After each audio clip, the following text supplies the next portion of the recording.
사람들은 공자를 떠올리면 가장 먼저 이런 말을 떠올립니다. 부모에 대한 효오. 부모에게 잘해야 한다. 어른을 공경해야 한다. 어릴 때부터 수없이 들어온 이야기입니다. 그래서 많은 사람들은 공자의 효를 그저 옛날식 잔소리처럼 느끼기도 합니다. 부모 말씀 잘 듣고 예의 바르게 살아라. 그 정도로 생각합니다. 하지만 정말 그게 전부였을까요? 공자가 말한 효는 생각보다 훨씬 크고 깊은 이야기였습니다. 단순히 부모를 잘 모시는 문제가 아니라 세상을 어떻게 바로 세울 것인가에 대한 거대한 철학이었습니다. 오늘 이야기입니다. 공자는 왜 그렇게까지 효를 강조했을까? 공자가 살던 시대는 춘추시대였습니다. 왕은 힘이 약해지고 귀족들은 서로 싸우고 질서는 무너지고 있었습니다. 사람들은 누구를 믿어야 할지 몰랐습니다. 나라 전체가 흔들리고 있었습니다. 공자는 그 모습을 보며 생각했습니다. 왜 세상은 이렇게 어지러울까? 그리고 그는 답을 찾습니다. 큰 문제는 작은 관계가 무너졌기 때문이라고. 나라가 무너지기 전에 가정이 먼저 무너졌다고 본 것입니다. 공자는 말합니다. 효는 모든 덕의 시작이다. 왜일까요? 그는 사람이 처음 배우는 관계가 가족이라고 생각했습니다. 처음으로 배려를 배우고, 처음으로 참는 법을 배우고, 처음으로 책임을 배우는 곳, 바로 집입니다. 부모를 존중하지 못하는 사람이 어떻게 백성을 존중할 수 있을까? 형제를 배려하지 못하는 사람이 어떻게 나라를 다스릴 수 있을까? 공자에게 효는 그냥 집안 문제가 아니었습니다. 사회의 출발점이었습니다. 하지만 여기서 중요한 건 공자가 말한 효는 무조건 참으라는 뜻이 아니라는 겁니다. 많은 사람들이 효를 오해합니다.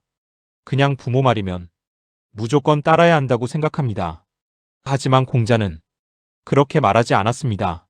오히려 이런 말이 있습니다. 부모가 잘못하면 부드럽게라도 반드시 말해야 한다. 공자는 맹목적인 복종이 아니라 진짜 사랑은 바른 길로 이끄는 것이라고 봤습니다.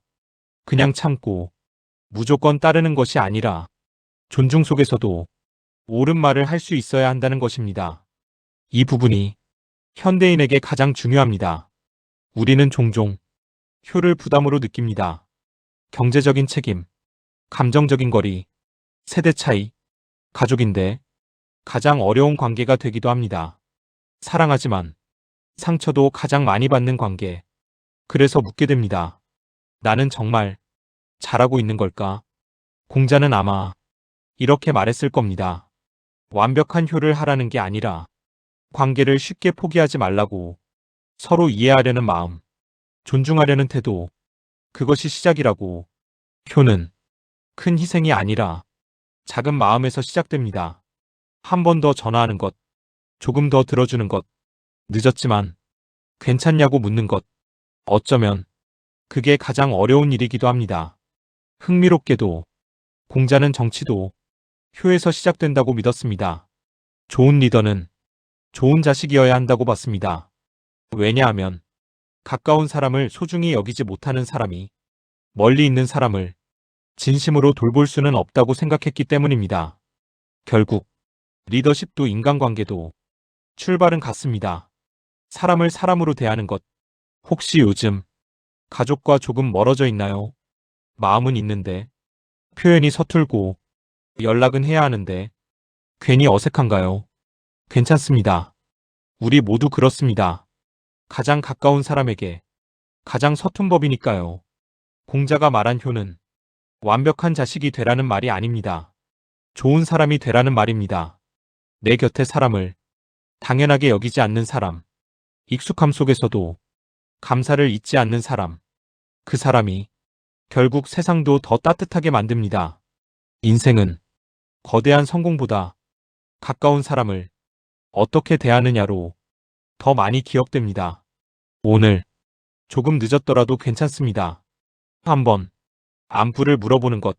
그것이 어쩌면 공자가 말한 가장 위대한 시작일지도 모릅니다.